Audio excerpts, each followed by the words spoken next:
आप जो कुछ करना चाहते हैं आप ज़रूरत से ज़्यादा तवज्जो दे रहे हैं, इतनी आपने पहले कभी तवज्जो नहीं दी। अब आप अपने मकसद पर मरकूज़ हो जाएंगे, आपकी तवज्जो जो है। और आने वाले 4 हफ्तों में आपको जो ख्यालात आ रहे हैं, जो मंसूबे आपके जहन में आ रहे हैं, आपकी तख्लीकी सलाहियतें जो नई सूरत हाल आपके सामने ला रही है, इन 4 हफ्तों में आप एक ऐसे बीज बो रहे हैं जो कि आने वाले 7 महीनों में आपका मुस्तकबिल दृक्षा कर देंगे।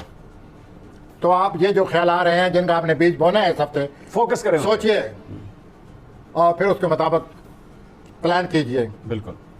और 26 सितंबर को आप अपने मामलात के हवाले से, प्लानिंग के हवाले से, शख्सियत के हवाले से आप एक तरह के जादूगर नजर आएंगे। वाह, बहुत ही असर पड़ेगा, आपकी शोहरत बहुत बढ़ जाएगी और ये जादुई असर जो है आपको कामयाबी की तरफ ले जा रहा है।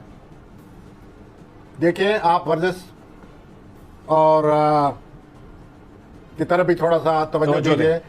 वर्जिश के बगैर आप नहीं रह सकते, लेकिन इस हफ्ते आप कुछ ऐसे मसरूफ़ होने वाले हैं कि आप वर्जिश की तरफ ध्यान दीजिए।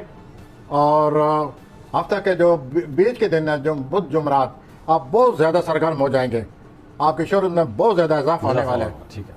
और एक और बात जो है, आप पहले से ज़्यादा सियासी तौर पर जबरदस्त होने वाले हैं। तो politically will become more shrewd, yes, skillful, more skillful rather. यूँ है जनाब मिसानी अफराद,